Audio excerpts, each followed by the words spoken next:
Hey everybody. I sat down via Zoom to talk with Billy Hopkins, my old casting partner from New York, and Leah Daniels-Butler, also part of the family, about how actors and casting directors are breaking down barriers and connecting with each other in this new normal we find ourselves in via social media challenges, Instagram lives, open calls, and more. And Leah ran a massively popular monologue challenge that she took valiantly into a daily Instagram live for several days, which was a realized collaboration right there on social media. And it was fantastic. The three of us talked about how we're all making our new virtual space work, what we want from actors during these unfamiliar times, and actually always, and what the future of casting and the industry will bring for all of us. So have a listen, and we hope our conversation helps bring more clarity and access during these challenging days that we're all facing together. Enjoy. Hi, guys. Hi, Risa. Hi, Leah. Hey, Hi, Risa. Billy. Hey, Leah. Hey, B. Hey. I love that you call him B.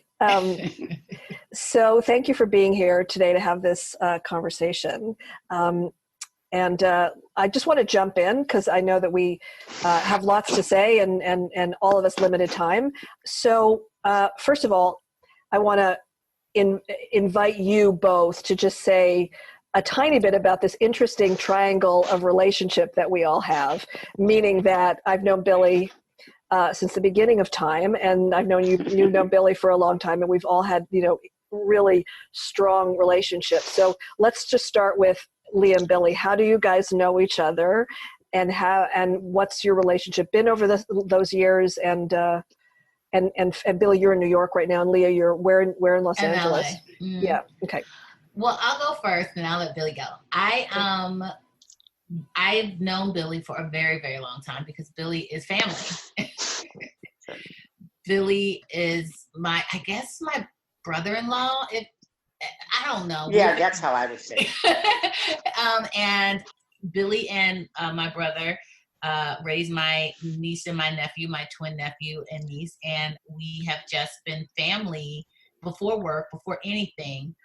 We're family first. So that's how I was introduced to Billy. I wasn't introduced to him as a casting director originally. He just came on as family. Yeah. Yeah, that's correct. We were family first, and then we started working together on Lee's projects. Mm-hmm. Starting with Precious, I guess, maybe. Yeah. Maybe even before that, or what was that first? Well, I think what was I that didn't work first on film? The Monsters Ball. Oh, you didn't work on that? Yeah, no, I didn't work on Monsters Ball, but we talked a lot. But yeah. But yeah, no, at the time I was at Warner Brothers when he was. Yeah, but officially it was, I guess, Precious, and then we've done Lee's projects since, both television and film. And we have a good relationship with each other. So yeah. When was Precious? How long ago was that? Do you remember the year? Or 2010 maybe? Wow, like 10 years ago. Yeah. That's a long time. It might have even been earlier than that, B. 2009 perhaps. Yeah, I think it came out in 2010. Yeah, but I think we were 2009 is when we were filming. Yeah. Wow, that's so great. Billy, you want to just say a little bit about how long we go back? Risa and I go back way when we went to the off-Broadway theater, the Ensemble Studio Theater. And I was the intern, the casting intern, and Risa was the assistant to the artistic director, Kurt Dempster. And so just by virtue of her job and my job, we were also the two youngest people there. So we became friends. And then Risa and I would work together on the casting of the plays. And then we decided we wanted to cast a film. So we contacted some of our casting director friends, Ellen Chenoweth and Gretchen Rennell and Juliet Taylor. And we would have done like a D horror movie. We would have done anything. Yeah, except we had one rule, and that was no porn. No, yes, correct. I wouldn't be qualified for that. But we... What, I would be qualified? I don't know what that means.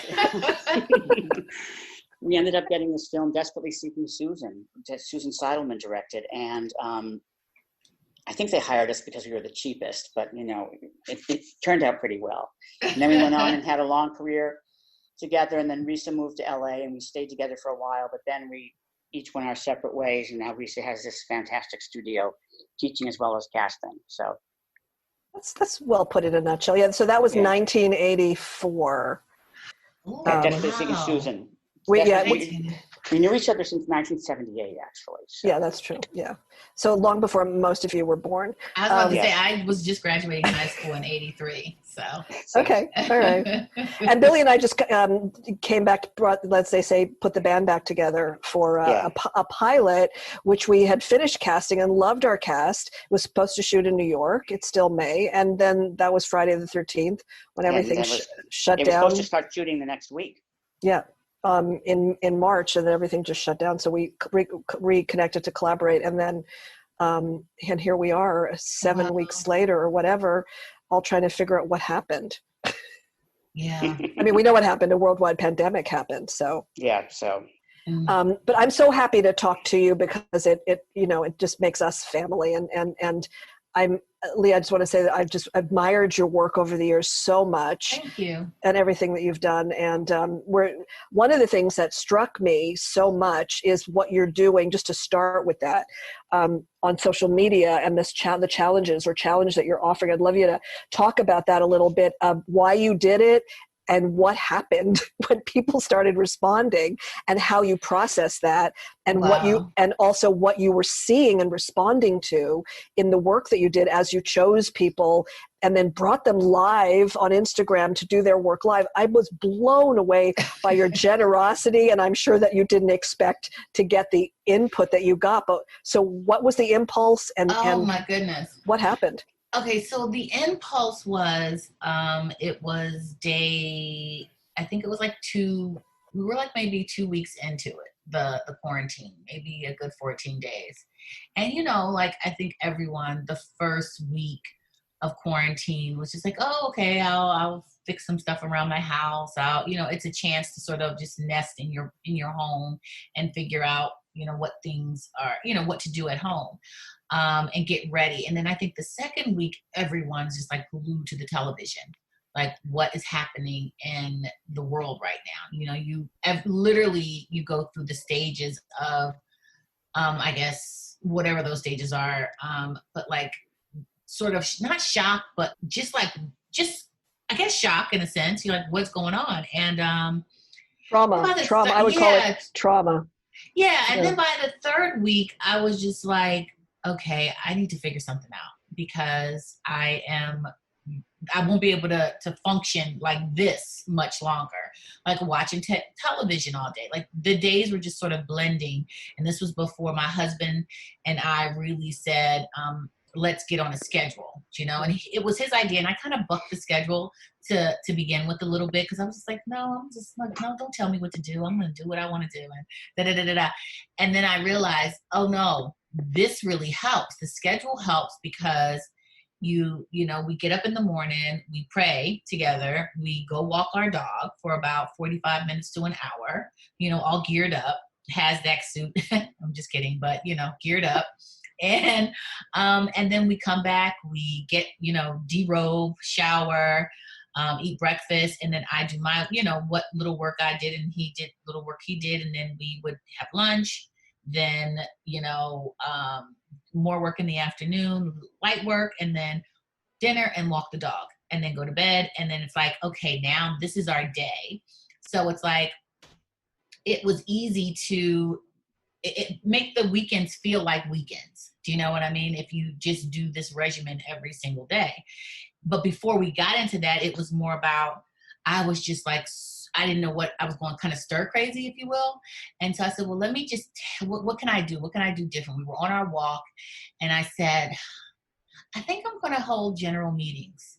And he said, oh, okay. I said, yeah, I think I want to hold some general meetings with some actors. I had, we're getting a few emails here and there asking if I wanted to take meetings. And I was just like, why? I'm not, I didn't know what was happening. So what was the point? And then I thought about it. I was like, no, you know what? Let me just do this. This will help pass the time. I'll get to meet new people, and that'll be that. And then I posted it on my Instagram. And when I posted it, I just said, I'm going to take general meetings. I'll be taking some general meetings, let me know if you want to meet, or something to that effect. And I got inundated with people wanting to meet. And then I was like, okay, I didn't really think about this. How am I going to choose who I'll meet with, you know? And so then I said, okay, well, maybe we'll do a monologue challenge. You know, we'll have people submit monologues. That way it's easy breezy. You know, I'll lay down a certain rule. It has to be this. So, you know, it'll be easy peasy. And we posted it. And the next night we had 3,500 submissions, literally within 24 hours. From the time I posted it to the very next day, 3,500 submissions.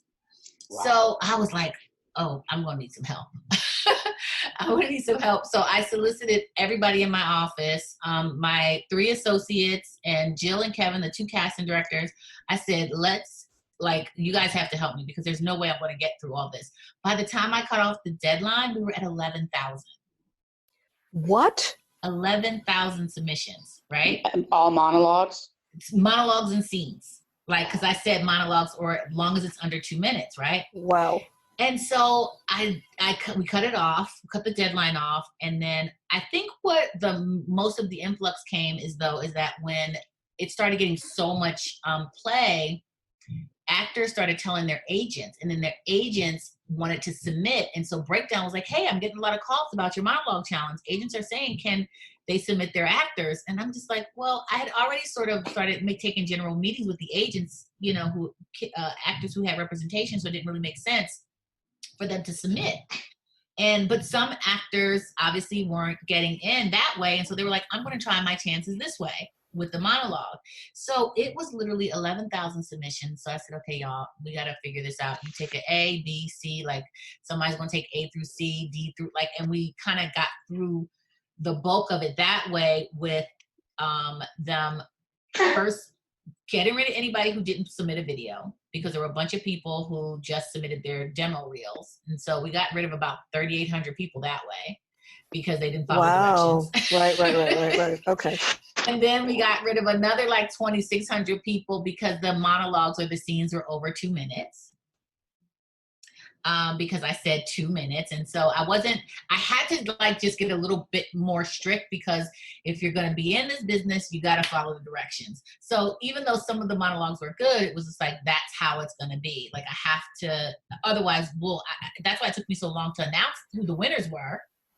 Because I didn't have the time. You know what I mean? I want to speak to, like, not right this second, but I want to speak to the whole notion of following directions, because the thing that I want actors to understand is this doesn't mean that you don't, like, that it restricts you and it freezes you and paralyzes you. What it means is that you just know what the parameters are, and there are reasons for directions. People aren't doing that to mess you up or to shut you down.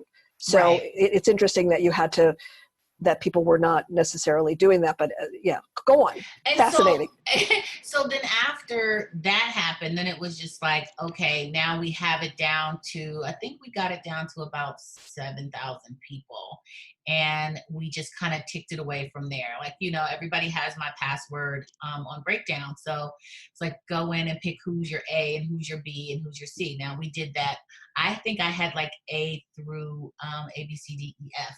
And then, you know, everybody had their space of alphabets. And so then after that, we got all the A's. You know how it is on Breakdown. You can select all the A's. And then we made another selection. So only just the A's. Then the A's. Then we tracked down the A's and we kind of did a process of elimination. Now we're here at the A's. Okay, now let's get this down.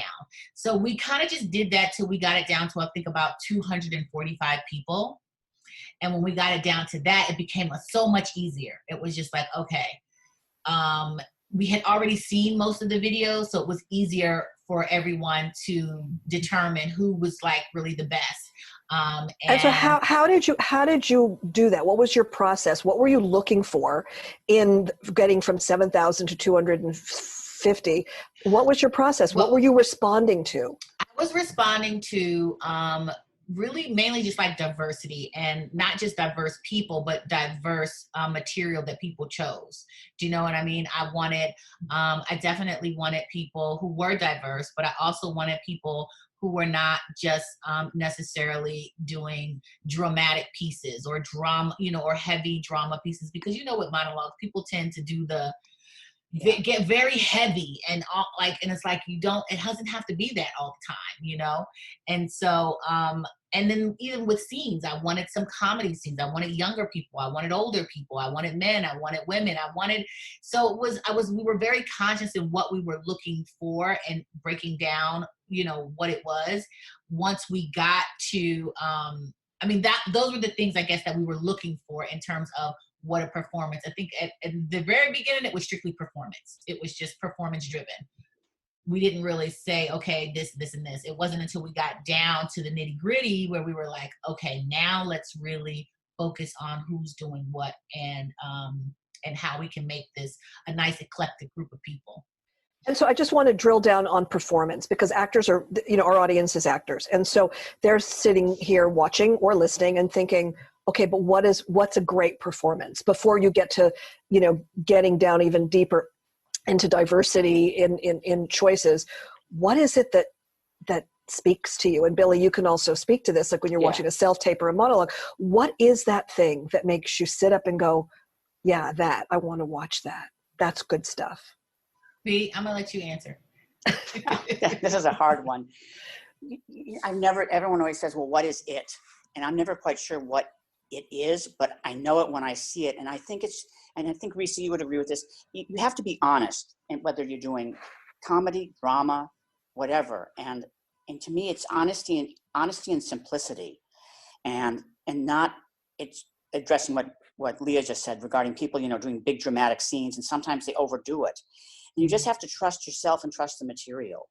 And that's basically what I look for, I think. Yeah, so, I think pretty much the same thing. I'm pretty much the same way. I feel like you don't. I always tell people, it sounds so cliche when you say, when it comes in the room and you just see it, you just you just like, oh my God, that person is special. There's something about this person, what they did, that just when everyone else comes in the room, they're just okay. But someone else comes in, and it's weird. It's the same material. You've heard it 1,000 times, but then when someone else comes in, it just lights up the room. You know that the material works. And particularly when it's the same scene you're hearing over and over again, right away when someone's making it really real and special. Yes, agreed. So might I offer this, and in what I'm hearing you both say, that it's because you're being affected in some way on an emotional level. You're being moved by it in a real way. Somebody's Definitely. bringing me food here, so I can't. Thank you so much. I appreciate that. My husband's bringing me lunch, which is beautiful. But I'm going to say, he'll say hi in a minute. I mean, we're living in this crazy bubble here, in this communal thing. So I love that we're taking care of each other. And one of the ways my family is taking care of me and all of this is feeding me. And I've gained 10 pounds. So, so they're cooking, I'm eating. But that you're being moved on some, and comedy, drama, fantasy, sci-fi, Definitely. Whatever it is. It's a visceral reaction. Yeah. Definitely. And it's based in emotion, for sure. Yeah. And so just for all you actors listening, because it means that it's something that you connect with on an emotional level, on a personal level, and you're able to share that. It's not performative, it's experiential, and you're sharing that experience and moving your audience, your casting directors in that way. And that speaks to something that's going to make you go, that's it. That's the thing. Yeah. Absolutely. Okay, so you're now down to 250. Oh yeah. So then what? So we're down now. Again, it's easier. It's like, okay, we had the system, still the ABC. I think we did that until we got to about 95 people. And then when we got to 95, it was like, okay, now we'll go through like a point system, 1 through 5.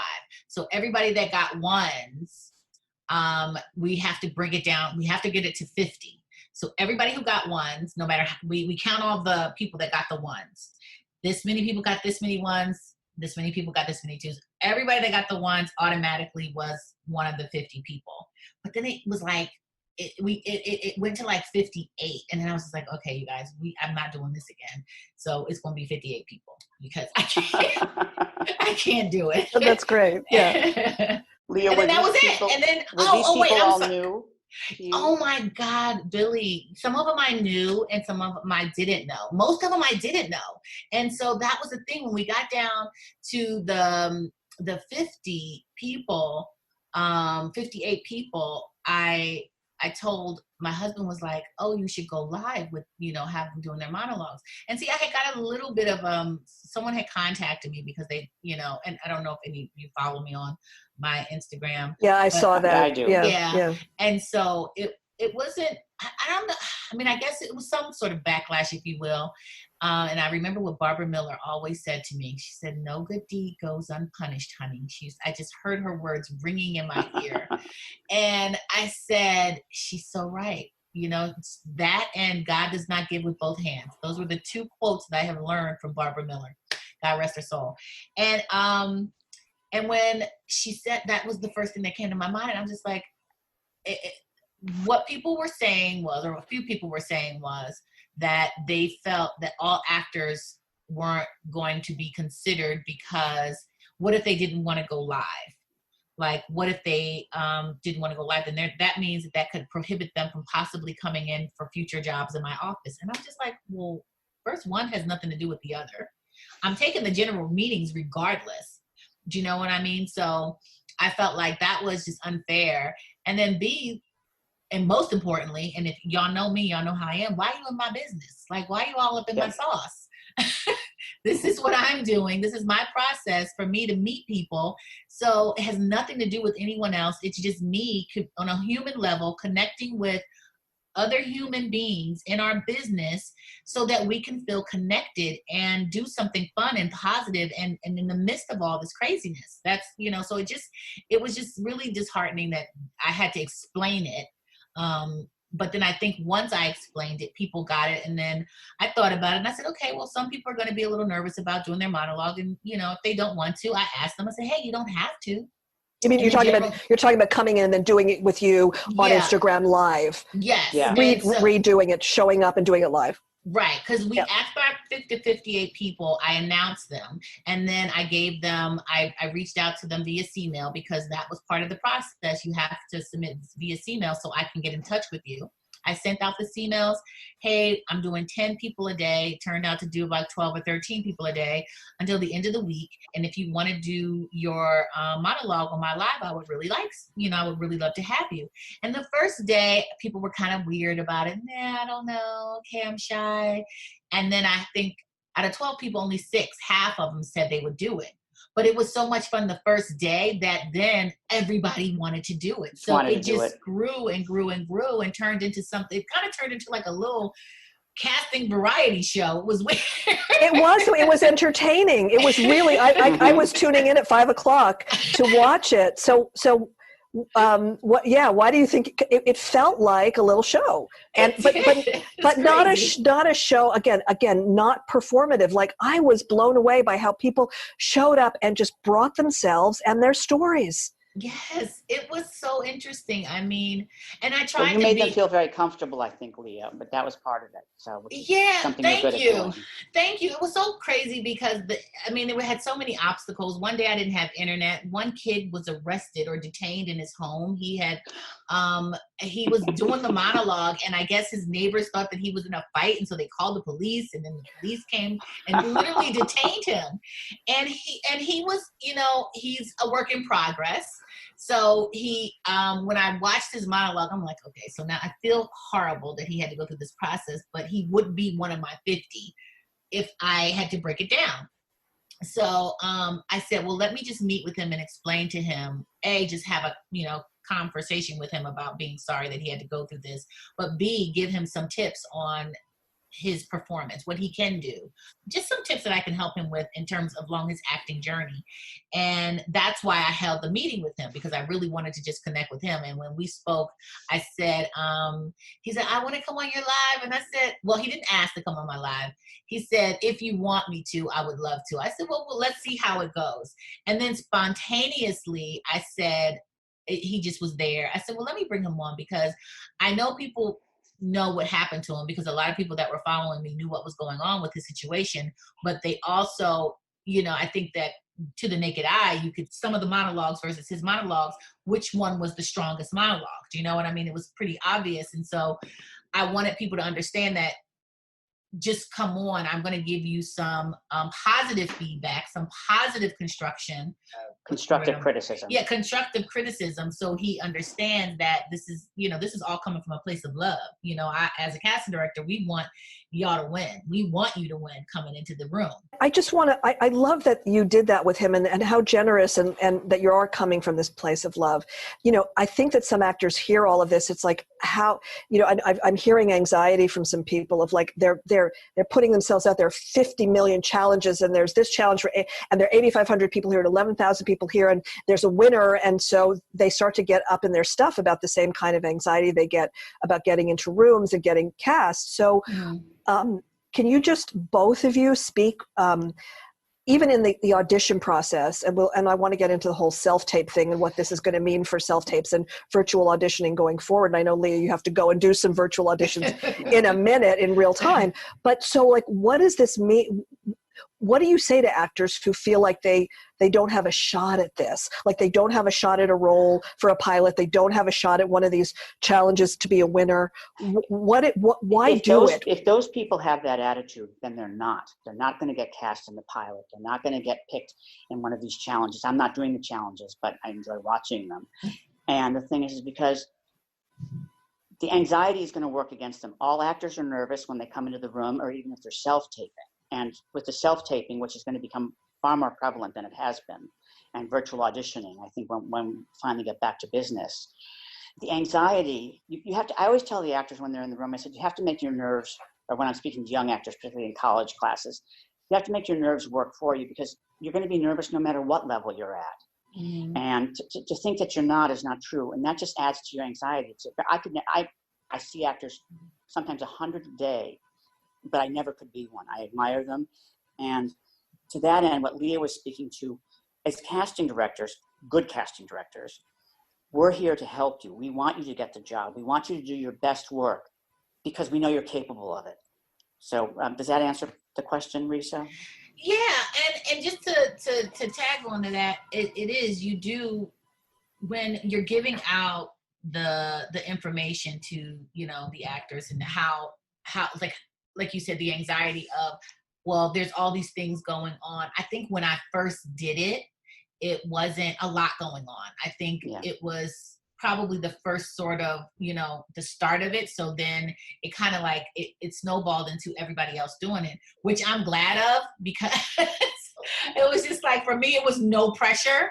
It was just like, the only pressure was literally getting through the videos. That was the most pressure, because I was just like, oh my God, like, how am I going to do this? There's no way. And so what was supposed to be, I think, announced at the end of the week, it turned into almost 2 weeks, me announcing winners, because of, or at least a week and a half, because of all the process that we had to go through, because I really wanted to be fair. Like, I really wanted to be, or as fair as I could be, given the amount of submissions that came in. Do you know what I mean? So it was just like, this is the way to be fair. But also another way I felt like to be fair was allowing the random people to come in. I had no idea what those random people were going to do. I would just, at the end of the session, if I had time, I would have people come in. Okay, I'm going to pick a random person. Do you have a 1-minute monologue? And people were coming on, and they were really bringing it, like really bringing it. And so I felt like, because of that, it wasn't just, oh, I'm amongst all these thousands of people.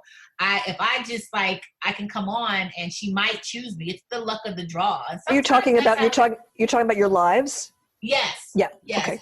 And I think that that's how it is sometimes, even in real casting. Do you know what I mean? Yes. Like, sometimes it really is like, it depends on if, like, I can get a submission. And it can come across your desk at the right time, at the right day, and you'll just be like, okay, I'm giving this person a shot today. So sometimes it is the luck of the draw, and that's just being real. Yeah, that's completely true. It does depend on your mood of the day, so.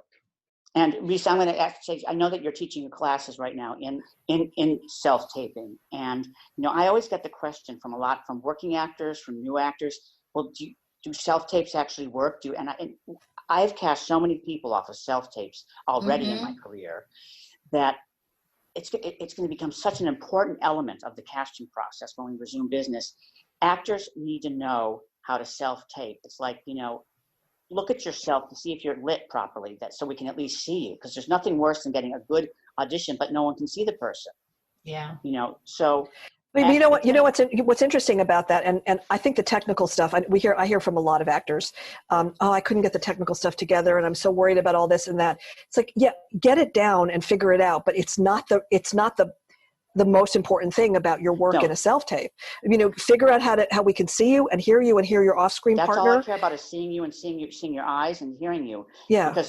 Because it really, I have found it compared to when Risa and I started on Desperately Seeking Susan, we had to see people live. Rarely did you even VHS tape people at that point.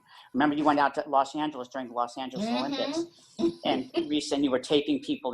I took my big clunky VHS camera, which was about 10 pounds on my shoulder. Yeah. And then you would FedEx the tapes back and forth for it took 3 days. And imagine what the assistants had to go through. We had to. Yeah, no, we'd have 3 decks and we'd have to video cut back and forth. No, but it's true. The self-tape world is now more than ever. We saw a ton of it on pilots recently. Yes. But again, you want people to, sometimes actors try to recreate an audition where they're standing stiffly in front of a blue wall and or they're acting their brains out, and it's just so like they're working so hard. They're forgetting they're in a scene. And for me, it's like, if it feels like a little movie and you're really dropped in and present and engage with another human being, then it's again, it comes through the screen and it's impacting. And it does come through the screen, and it's like you said, you're responding with emotion, which is completely true. Yeah. Yes. Yeah. So we think that self-taping and virtual auditions is going to be happening more and more now before anybody gets back in the room with people. Yeah. Yeah, and I think that the number of people that actually will get into a room will be very limited, compared to what it was, and that, for actors, that's not a bad thing. It just means you have to. It's like Risa said, make sure we can see you, and just be honest and be real in your self-tapes. It does come across. Yeah. What do you look for, Leah, in a self-tape? What affects you, and what what keeps you watching past 5 seconds?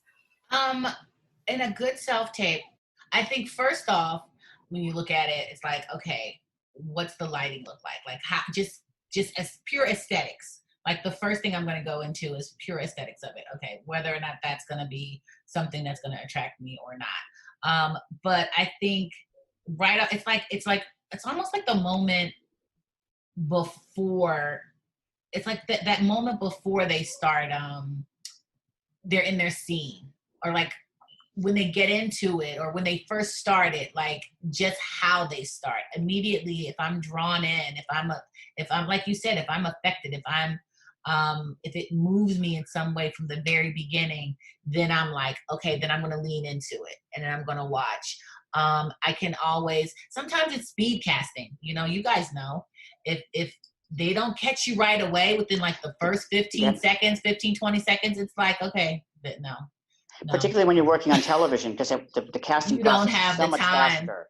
Yeah, and then sometimes it's like you have to get over a couple of bumps before you get to the meat, because maybe sometimes people start off a little rocky, and it's just like, okay, let me just watch a little bit more. You see something like maybe a little glitter, and you're like, okay, let me just see, and then it's like, okay, no, or okay, yes, they started off rocky, but they got to a place where it picked back up. Maybe they could just need some direction for that, some notes or some, something different, just so they know they can come in a little bit stronger and hold my attention from the door, as opposed to me having to wait. And also, I want to say this about self-tapes too. And I don't know what you guys prefer, but I prefer different takes. Like, I don't want to see one long take. I agree. I think that if you have 2 takes of take 1, I want to see one clip, take 1, see 1 clip, take 2.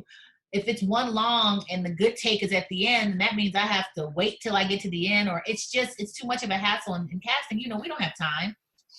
Actors ask a lot, should I send more than 1 take? And I always say, yes, if they're different. you know, and I agree. different doesn't mean, well, I got this line right on this one and this line right on that one.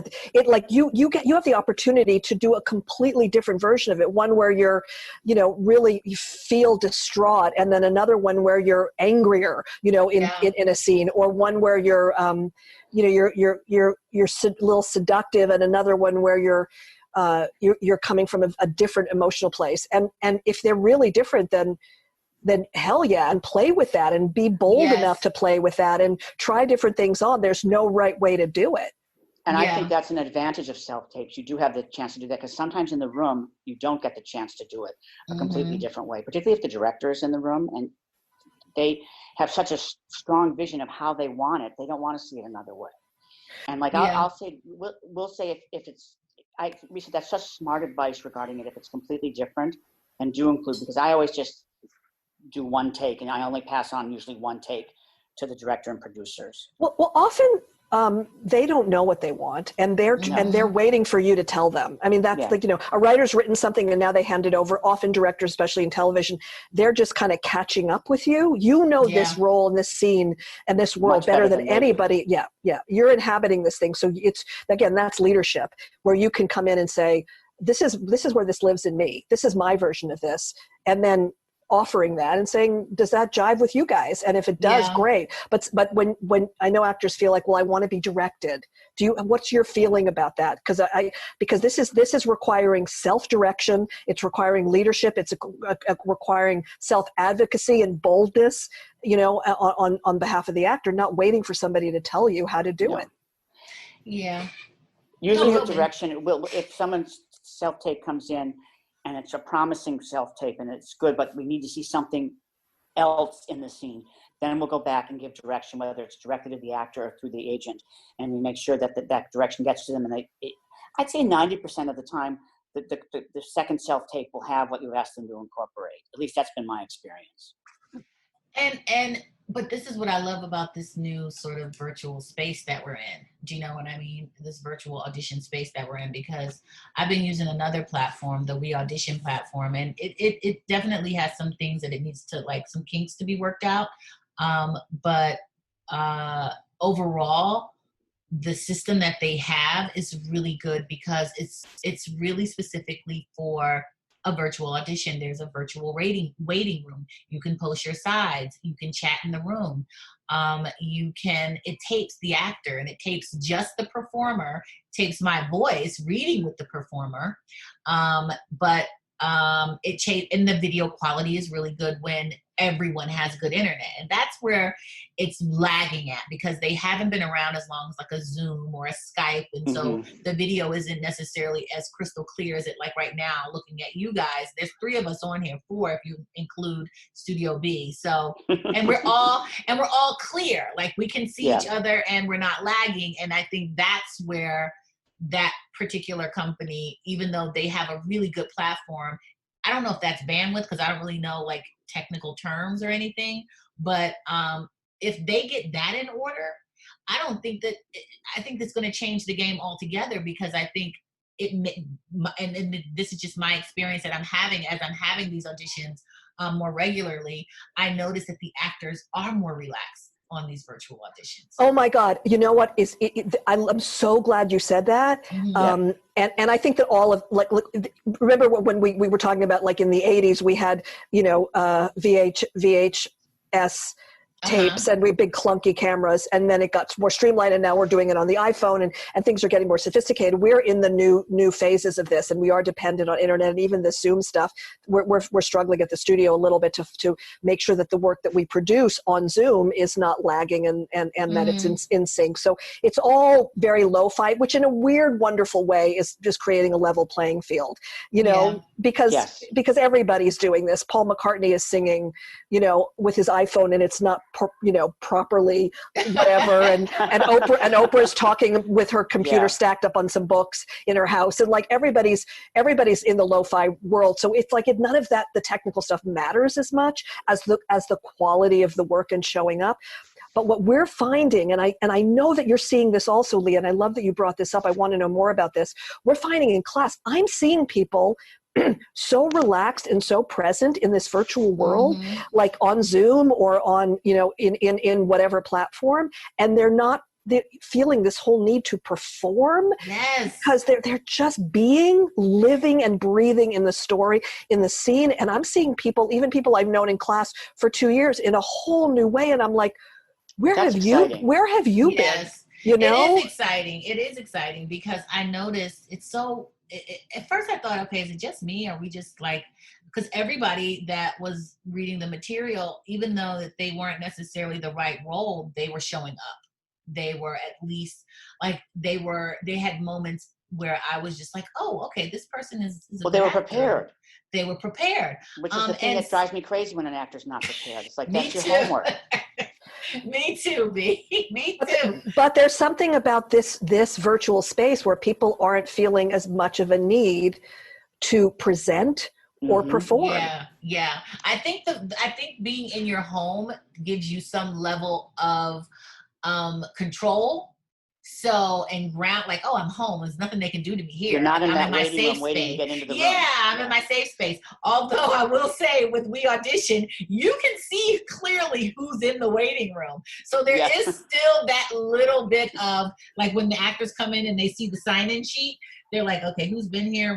How many of my agents sent, how many people did my agent send in? Like that's the big one. Yeah. But you have that virtual waiting room, but still there's no pressure. Like there's literally no pressure. So I think that's why I'm getting better performance too. And I just want actors to hear that. Like there is a letting go when you are sitting there at your computer and you are willing to engage without having to stand there and feel like you're being watched and you have to perform by yourself. There's a sense of just having a conversation, being real, being honest, being personal. And that's effective. We're seeing it in class. It's blowing us away. You're seeing it in auditions, and it's a whole new way of being. And I really hope that this creates an allowance for actors to show up more honestly and truthfully. I think we'll actually see better auditions, to be honest, as a result of that, because of that. Yeah. And better work. The actors can do it's like I go back to the thing, that their honest self, to find the truth in the scene. So. And that's the thing. People want, I think, especially now in this day and age, you can't be anything but honest. You can't be anything but authentic, because right now that's all people are having. If you're not honest, if it's not real, if they don't relate in some way, it's fake, and you're going to be called out on it. And that's going to be that. Now, I think that's another reason why with those Instagram live monologues and the scenes that they did, I think, some were so really good, was because they, again, were in the comfort of their own home. Yep. And in a safe environment. In a safe environment. And they didn't feel like, because one of the things that come up about doing the monologues, they were like, oh, well, this community, not the community, but people can be mean and hurtful on Instagram and judge people and say unkind words and things like that. And I'm just like, well, here's the thing. As an actor, people are going to scrutinize you. Like that's the job, sorry, you signed up for. So you are going to be judged. And if you do not want to be judged, this is not the job for you, period. Like we all judge, you know what I mean? We don't, and I don't like to be like, say I'm, the buck stops here with me, because it's not, but my job is really, to a certain degree, judge your performance, to give the best performance to my producers and my directors and to the studio. And we have so many people that we have to please, and everybody has to come on the same page. So yeah, there is a level of judgment that comes along, or judgment and responsibility that comes along with this job, but that it's not judging you in a bad way. It's just judging you so we get the best, so that when we are telling this story that people relate to it and feel like, this is something that resonates with me, and I believe this because this has happened to me, or you know what I mean? I know I'm going off on a tangent. No, you're not. And I what I'm hearing you saying, and Billy, please speak to this as well, is that again, you're looking to you have a story to tell. You have people who have an idea of what that is, or they don't have any idea of what that is. Everybody's looking for somebody to come in and bring themselves to help contribute something to the story. So the judgment is only, how are we going to find a fit between this somebody and this story we're telling, or learn about what it is that the story needs. And so even if we take the notion of judgment out of it, we're looking for a connection between your voice and the voice of the story, and what the audience is going to resonate to, and again, looking to be affected. And so yes, you put yourself out there, and if you put yourself out there on social media, people are going to have a certain level of a response or whatever. But the great thing is that, like, what you signed up for is to be vulnerable, right? In the world. Yep. That's what you signed up for. And so now the crucible's open and you are in a vulnerable place. We all are that. So why not be willing to, you can stay home in the dark, and be vulnerable, and nobody will see you, and you'll feel badly. Or you can be vulnerable in a communal space, in a visible space, and people will feel you. And that's the choice of what you do with yourself and your vulnerability. I will say this, all the actors, I mean, they love each other, y'all. They love each other. I have never seen so many actors support, and like, you can tell, like, even the actors that were nervous, the comments that were coming up when people were like, that's okay, you got it, sit in it, relax, you got it. That's nice. I mean, they were so supportive. I was just like, look at y'all loving on each other. I'm getting goosebumps just really thinking about how supportive they were, really, like, just on each other. And I think, damn, why can't all people just be like that? Like, why can't people just support and love each other regardless? And if you feel like somebody is not, like, on the right track, give them the encouragement so they can get on the right track instead of bashing. My mother always says, you get more bees with honey. Do you know what I mean? It's just like, it doesn't make sense to bash or to make someone feel bad and think that you're going to get the best performance out of somebody. It just don't work that way. No. But it also comes from, I mean, and I even want to speak to your experience where people were criticizing you. We're noticing that a lot at the studio too. Actors are we're all ripped open here. And so people are not necessarily at their best. And so if a competitive thing comes out in people, it comes from insecurity and need and fear. And when you see that kind of support for each other, it feels good to do that. And, and I hope that when people do get back into the waiting room going forward, they can walk into that waiting room in the spirit of support. Because we're, if we can hold on to this. You just dropped the mic right there, Risa. You just dropped the mic. That's really good. And I wish sometimes actors, I'm just going to remind them, because this should be obvious, but we as casting directors are there to help and support you. And you need to trust us when particularly when you're in the room and we're the ones giving the direction, which is usually the case. There has to be a level of trust that goes both ways. So. Absolutely. And I think that trust also comes when you realize that casting directors are not the gatekeepers. Casting directors are not higher up in some hierarchy of some imagined totem pole and you're at the bottom. Casting directors are not there to say no to you or to test you or even through these challenges to put you through the paces. Casting directors are here to support you and help you figure out your connection to the work. And Leah, say some more about that, where you're coming from. It's so funny that you say gatekeepers, because they look at us like we're gatekeepers. And and I did an interview with someone that said something with the gatekeepers, and I was thinking, I don't really look at myself as a gatekeeper, though. I mean, it's like, and they want to make it seem like it's, because I don't know, when I think gatekeeper, to me that's not it comes with like a sort of a negative connotation. Yes. So for me, I don't look at it as like, oh yeah, I'm the gatekeeper, because I'm not. Like, I'm not there to prevent you from doing anything. You know what I mean? And so it's interesting that you say that, because I don't know that everyone looks at it as being a negative thing. But for me, I'm curious to know what you think about that. Like when someone says we're the gatekeepers. Because a lot of actors believe that you are in between them and the job. Yeah. Right. And so that's why I'm saying there needs to be a level of trust that goes both ways. And actors, I know it's hard. Actors are very insecure, and that's just the nature of being an actor.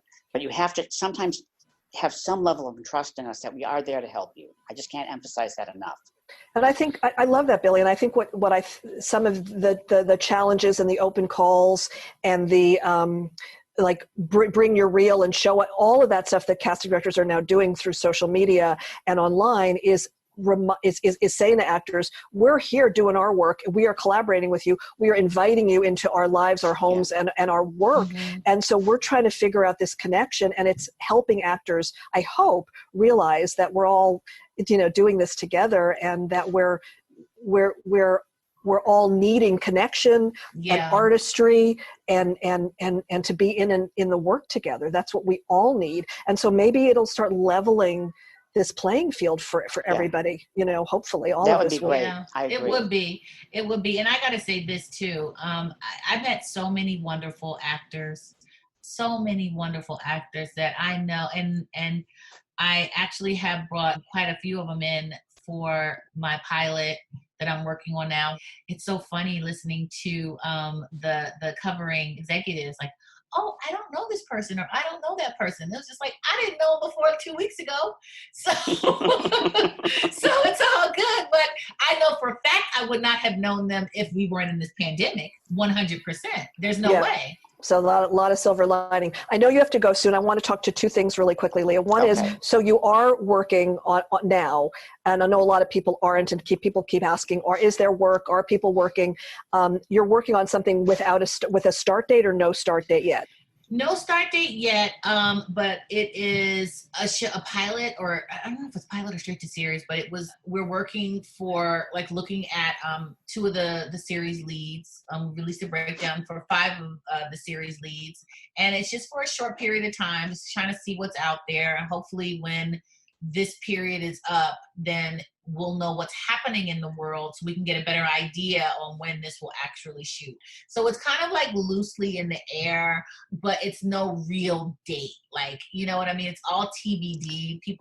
Some people are saying August, some people are saying September. It just really depends on how this, what happens. But I will say this too. I was speaking to a showrunner who was telling me that she knows that when things come back, it's going to be a slow roll. It's not going to just be boom, all of a sudden this insurgence of work. It's going to be very slow to wave, a wave here, a wave there. And they're going to be looking at productions that have a smaller, more intimate cast and crew that's easier to maintain. Yeah, we're hearing that. We're hearing that too. No big outdoor scenes with 300 extras. Kind of thing. And so for those of you listening, I think getting back to all of our lives, it's going to be a slow roll. Getting back on airplanes and getting back to concerts and getting back into restaurants and the business coming back is going to be a slow roll, and we all have to get right with that now. Mm-hmm. Yeah, we have to be patient and slow. That's the way it is. And use this time to be, creative. And so also, Leah, speak to diversity, because I know that I've heard from actors of color that you're one of the people out there who's really paying attention to that. And what are you seeing in the challenge you've done, and and how that's appeared in this whole new virtual space? How actors are showing up that maybe wouldn't have had the courage or the creativity or imagination to show up before. Listen, I'm always an advocate. It's so funny because Billy has taught me to use my voice. I don't know that, even though I had been in casting for a very long time, it wasn't until I started working with him that I realized, oh no, you can say stuff. You can give your opinion. And he taught me that. He really taught me how to use my voice, and in a way that's, respectful and still, but you get your point across, and you educate your producers and your talent executives or whoever on the talent, just so because they may not be educated on who these people are, and doing it in a respectful way. And then you know what? You've done your job. Whether they decide to go with that or not is a different thing. So I use that concept in just when I'm casting, period, now. Do you know what I mean? I feel like now that I have this voice, you can't shut me up. So if I'm in a situation where, I'm reading or we're looking at material or we're anything that's come up, if it's not specific, I'm just going to say, hey, I'm going to, bring people in of whoever feels right. Like, I'm not going to limit myself to, oh, this person is this or this person is that. I'm just going to bring in whoever feels right, and whoever gets the, whoever they choose, but I'm not going to say, oh, I'm not going to ask permission to bring in actors of a certain ethnic background anymore. I'm going to do it. And if it don't stick, then it don't stick. Then, or, whether it's ethnic, whether it's transgender, whether it's, a wheelchair user, whether it's, whatever the case may be, I'm just going to do it. And then if it's done, great. If they don't respond, they don't respond. But as my job, that's what I'm doing. That's the only thing I can do. I find that. I don't know if I answered the question though. Yeah, I think you did. Okay. From the beginning, Risa and I, right from the beginning, with Desperately Seeking Susan, we've always spoken our mind in a way that I think is respectful, probably because we just didn't know any better in the beginning. But I think that's important. And I've been in this industry a long time as a casting director, and diversity is such more of an option now than it was when I started. It was so hard in the beginning to get people who, if the role was written as, white man or white woman, but it didn't matter, to consider other ethnicities. And I take pride in what my office has done to make sure that we see a diversity of actors, because I've always encouraged that. And I think Risa has from the beginning, and Leah, I know you certainly have. And I think that's important, that all ethnicities are considered whenever it's possible. And yes, places where whenever you it's think it was possible. Right, yep. Right. And I think, Leah, you've also given a voice to a diverse group of actors, even through these challenges, who may not have felt comfortable in some of the other challenges or some of the other open calls, to be able to go, I feel safe here. I feel like she'll actually pay attention to me. And that's a testament to your open-mindedness, to your history and experience and the work that you do. And it's so important that people feel like they have a voice. Yes. Yeah, for sure. Billy, when we were doing the third season of Star, and we had when we were doing the pilot of Star, it was one of the first pilots that, even though they had Transparent out, it was one of the first transgender. Yeah, one of the first transgender roles. Series regulars. Yes, and it was openly transgender. So it was just like, at that time, we had to have that open call, because there was no agencies that, there weren't really, like, they were all now there are agencies and things that address that, and it's much easier to find the transgender much actors. Easier. But back then we were going from scratch. We were literally like in this underground world trying to find just untapped talent, not necessarily actors, but just talent. Like, oh, this person seems like they have some creativity, or some, there's some depth there, or there's some, there's rawness there. Like, literally going on Instagram or going on social media, trying to find this underground world to tap into. Hey, do you want to audition for this show? Do you want to audition for the show? I know you're not an actor. I know you're not this, but do you mind auditioning? And literally coming up with, like, I think we had 2 or 3 solid choices that it ended up being, Amaya. And then 2 years later, 2-3 years later, now she needs a friend on her show, and I release a breakdown, and I'm getting submissions, but I have 6 solid choices to show to the producers, and they're actors now, and they're really taking it serious. Because one things I do want to bring up to actors before I have to go, because I know I'm running behind already, but in diversity with especially with, like, wheelchair users, or what it used to be for transgender actors, we could send out the breakdown and we could say, hey, we want to do this. We're trying to do this, but in calling you in, if you don't have the skill set, then we can't hire you. So it's like, I need for you to do your work. You can't say, hey, hire me. You're not doing this or you're not doing that. Yeah. But then when I bring you in, you can't deliver.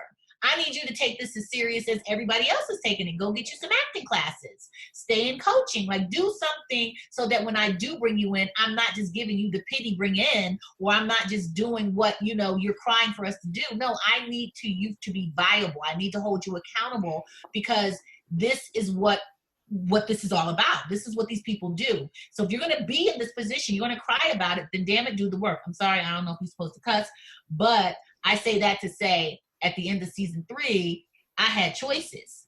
Yeah, and it shows how this kind of advocacy has paid off. Leah, I know you have to go, and Billy, you as well. Just one thing, if you had to give one piece of advice or offer something to actors out there listening right now in the middle of this crazy pandemic that we're getting into deep into it, almost 2 months in, what would you say from your heart? I say from my heart, as an actor, you need to be prepared, and right now there's the time to get prepared. So use the time wisely, and don't, professional dancers take a company class every morning, and because it's a physical thing, and actors have their homework too. So use this time to learn how to self-tape and to virtually audition, and be prepared for when we go back to the business opening up. Billy, I say the same thing. I think you said it nicely. I was literally going to say those exact same words. Just make sure you're using this time to just work on your craft. And I know that, a lot of people aren't working, so, money is tight. So if you I know that there are people that are offering classes at a discounted rate or offering some sort of complimentary classes, but just try to stay in constant study. Do as much as you can working on it. So like you said, when it does come time to open back up, you're prepared and you learn from everything that's happening right now. Now that we have the time to sit with it, that you realize how important it is to really use those muscles, exercise those muscles. Yeah, absolutely. I mean, one of the things we're definitely offering a lot of stuff that we hope actors can afford, discounting our classes dramatically, offering stuff for free because we want to just hold space for actors to feel connected and creative. And also one thing I would add to what you're saying is, especially when you look at some of these challenges, write something, create something, do a Zoom movie or Zoom series. We know actors who are making Zoom movies and writing together and creating together and collaborating. Create your own material. Yeah, and make your own work. And then you're speaking, then you have a voice and you're speaking from yourself, and that kind of stuff is going to penetrate and people are going to see that and feel that and respond to that. And you'll be also a happier, more whole artist in all of that. Yes, absolutely. Absolutely. I agree. Cool. All right. Well, thank you guys so much for doing this. You're so welcome, Risa. Thanks, and Leah. Thank you for coming onto the live. I saw that you were on my live too. You were making your comments. I was like, someone said, Risa, Bramon Garcia was I said, what? Oh, I was having so much fun, Leah. I loved it so much. To me, it just felt like the encapsulation of everything that this should be. And I so appreciate that you were doing that, and the energy and love and commitment that you've put out to actors. It's palpable. It's necessary. It's beautiful. Thank you so much. Thank you so much. Yeah. And Billy, it's just great for the three of us to connect in this space. I really appreciate it. It was. Yeah, I kept saying we should all have dinner someday, and we will. But this is our first step. So thank you both so much. Right. Lots of love. Okay. Bye. Goodbye. We are thrilled and moved by the response to the podcast. We love reaching actors all over the world, actors like you, who tell us that our podcast inspires them, informs them, and makes them excited and proud to be an actor. Yeah, but make no mistake, an acting career is won by being in the consistent practice of the work, week after week, month after month, year after year. Success for an actor is in the doing. So, here at the BGB studio, we offer the highest quality acting training for passionate, committed, talented, and ambitious actors. We see that kind of work transform talent into successful careers, and that makes us so happy. There is no substitute for doing the work consistently, and we offer the work of success. We are the home of your 10,000 hours. We offer ongoing and 8-week on-camera auditions, scene study, and workout classes. They're available now. So sign up now to secure a spot and get to work. Go to BramonGarciaBraun.com/classes or click the link for classes in the podcast show notes. We'll see you in class.